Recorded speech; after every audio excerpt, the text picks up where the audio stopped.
নমস্কার। আজকে আবার একটি নতুন ব্লগ নিয়ে হাজির হয়েছি যা খুশি ভিডিও থেকে। আমি তাপস।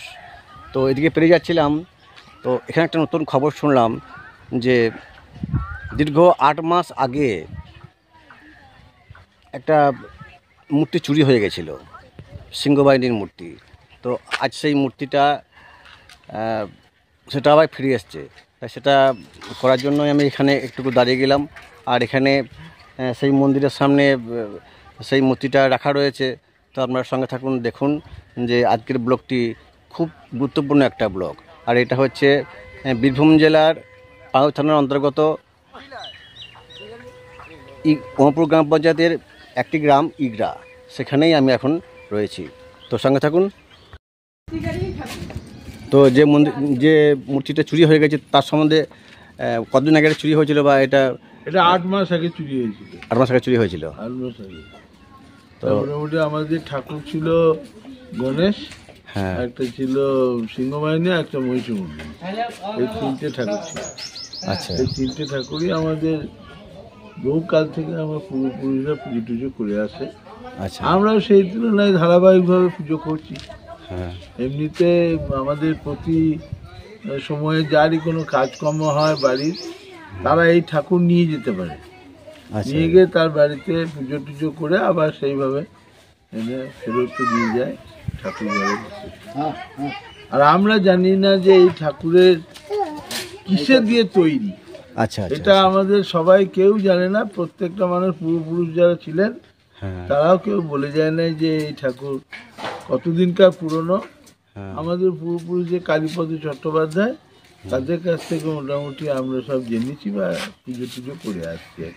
আমাদের মোটামুটি এখন 6টা শরীর, 6টার মধ্যে আবার অনেক ভাগাভাগি করেছে। মূল হচ্ছে কালীপদ, তারপরে আবার তার 3 ছেলে, 3 ছেলের আবার 6 ছেলে। এই করে আমাদের এই ইয়েটা গোটা পরিবারটা এখন 15 জনের মতো, 15টা ঘরের মতো ভাগ হয়ে আছে। আচ্ছা, এমনি সবাই এইটা আমাদের কুলদেবতাই বলা যায়। এই ঠাকুরকে আমাদের ইয়ে আছে, দীক্ষা হয় কুলদেবতার ইয়ে নিয়ে, যে মন্ত্র লেখা আছে সেখান থেকে তার দীক্ষা হয়। আচ্ছা, সাধারণত এই যে দেখতে পাচ্ছেন এই সেই মূর্তি যেটা আজকে 8 মাস আগে চুরি হয়ে গেছিল। কিন্তু একটা প্রমাণ হয়ে গেল যে দেবতাকে চুরি করে কেউ নিয়ে যেতে পারে না, সেটাকে আবার তাকে ফিরে দিতে হয়।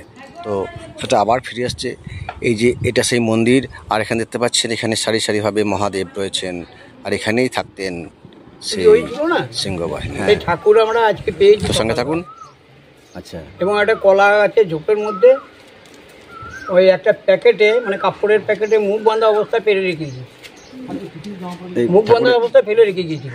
তো এবং আমার ভাইপো দেখতে পাই, তারপর আমরা সেই ঠাকুর উদ্ধার করে নিয়ে আসি। তো এই মূর্তিটা মানে কতদিন আগে চুরি হয়েছিল? এটা প্রায় 7 থেকে 8 মাস আগে। 8 মাস আগে এটা চুরি হয়েছিল। হ্যাঁ, এবং আমরা থানা পুলিশও করে রেখেছি। কিসের মূর্তি এটা? এইটা বলা খুব মুশকিল। মূর্তিটা কিসের? মূর্তিটা কিসের? ঠাকুরের নাম কি? ও নাম, ঠাকুরের নাম হচ্ছে একটা সিংহবাহিনী, একটা মহিষমর্দিনী, আর একটা গণেশ। আচ্ছা, আচ্ছা, কিন্তু ধাতুটা বলতে পারবো না। না না, সেটা বলছি না, বলছি মানে এই মূর্তিগুলো 8 মাস আগে চুরি হয়ে গিয়েছিল। এখন সেটা আপনারা ফিরে পেয়েছেন? এখন হ্যাঁ, আমরা আজকেই পেয়েছি ওটা।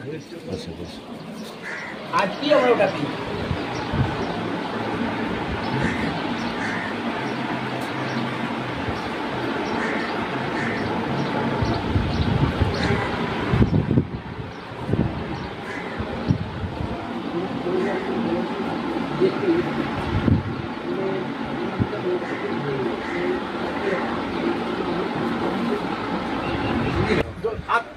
চার পুলিশের কথা না বললেও 3 পুলিশের কথা আমরা বলছি।